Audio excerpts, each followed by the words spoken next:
Imagine a point of unimaginable magnitude, a point of energy. This point of extreme density, perhaps infinite, let's call it proto-mind, or God, universe or energy.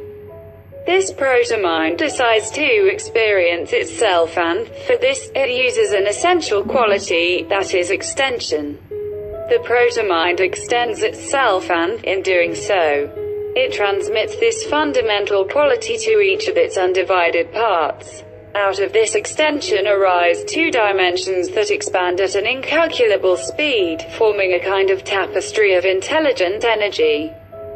Full of information, pure potentiality, with full awareness of who it is, where it comes from and for what it extends. He does it simply to extend itself, since his fundamental quality is energy. The motor that drives each particle that makes up this tapestry, which we will call original mind. The thoughts of this mind are fed by the need to continue to experience itself. Different parts of this tapestry decided to experiment in different ways.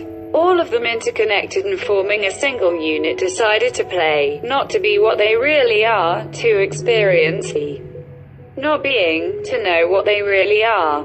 Some parts of this original mind questioned the idea and warned of the risk of getting lost, of forgetting their true identity, of not remembering that it was only a game.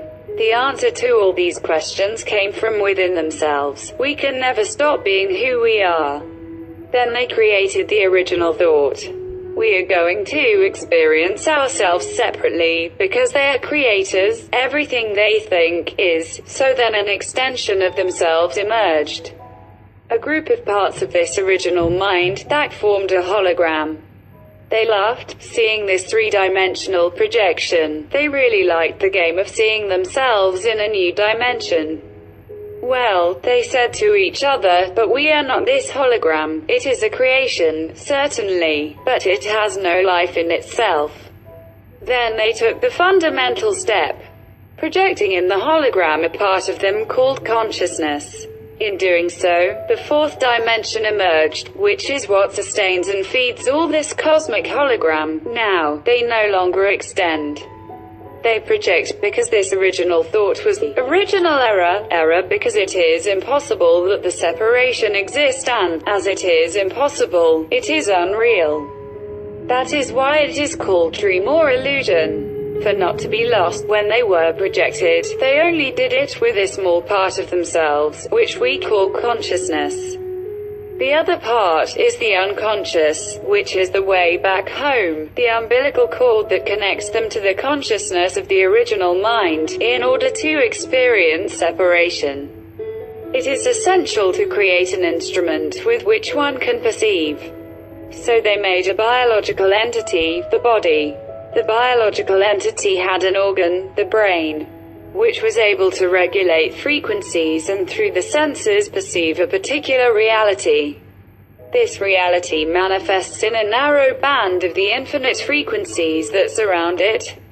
Thus, the brain, which is the transmitter and receiver, only perceives a narrow frequency band, and what he observes also vibrates at these frequencies, so that when they are touched, they are perceived as separated. Consciousness, the level of perception, was the first division introduced into the mind after the separation, turning the mind into a projecting instrument rather than a creative instrument.